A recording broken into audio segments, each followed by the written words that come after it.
Ihr Vertrauen wird mir die Kraft geben, immer der Erste zu sein, wenn es gilt, Bekenntnis und Zeugnis abzulegen für den neuen Lebensgrundsatz des deutschen Volkes, für Freiheit, Recht und soziale Wohlfahrt.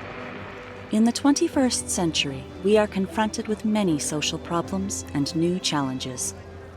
Social inequality, capitalist aberrations in a digitalized working environment, lack of trust in the political system, and right-wing forces threatening our democracy.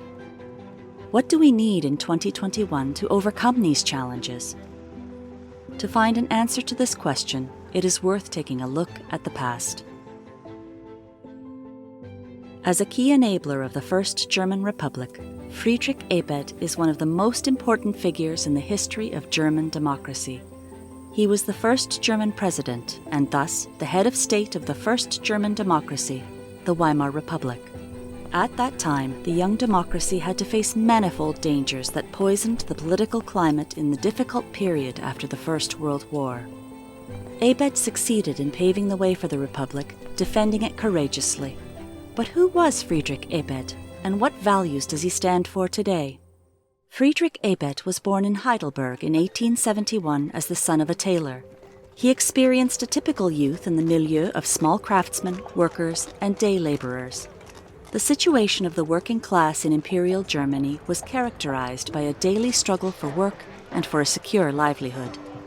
To implement their demands for freedom, equality, and justice, a movement was established under the label of social democracy.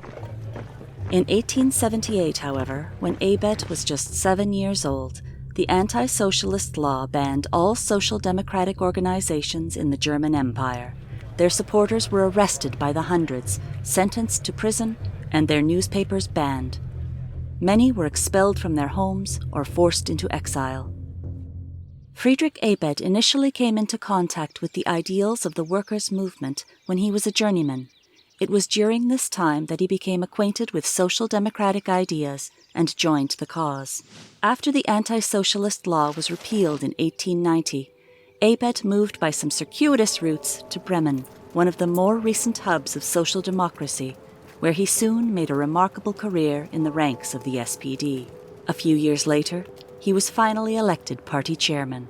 The First World War overshadowed the following years, also seeing the SPD being torn apart when the Independent Social Democratic Party split off from the majority faction. It was opposed to war loans being granted, a measure which was supported by Ebert and the majority of the SPD. After the end of the war, which was hoped for in the near future, reforms aiming at greater political and social equality of the workers were planned to be implemented.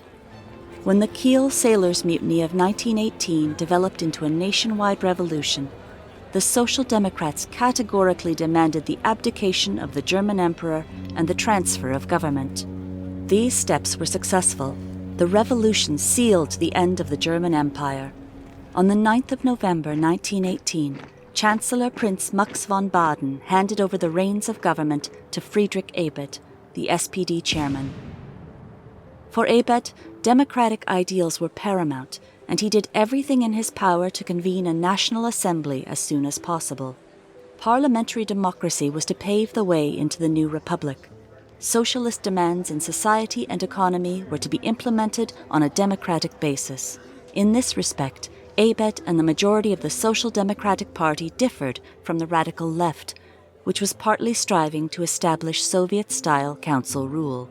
Ebert's transitional government was already able to implement comprehensive reforms and secure fundamental rights such as the right of assembly, freedom of expression, and freedom of religion. In addition, the first women's suffrage in Germany was introduced so that women were able to participate in the first free, secret, and general election of the National Assembly as early as the 19th of January, 1919.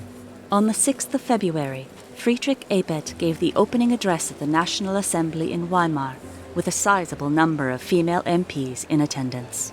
A few days later, Friedrich Ebert was elected president of the Weimar Republic. With the Weimar Republic, A new political era in Germany was ushered in by Friedrich-Ebert. He used his presidential powers to defend democracy against right-wing forces that rejected democratic rule and that left no stone unturned to overthrow the new government. His conscientiousness earned him both recognition from the political center and contempt from his right-wing nationalist opponents. The latter blamed the revolution and the workers' movement for the defeat in the war and accused them of having betrayed the fighting soldiers. As a representative of the working class and the Republic, Ebert became the main target of a smear campaign. Already in poor health and personally deeply affected by the unfounded accusations, Friedrich-Ebert finally died of appendicitis in February 1925. His ideals, however, have lived on. Today, the Europe-wide rise of far-right parties and rampant populism requires new courage to dare more democracy. With social democracy as our political compass, we can meet these challenges because it champions equal freedom for everyone in society, regardless of origin, gender, and social background. That is Friedrich-Ebert's legacy.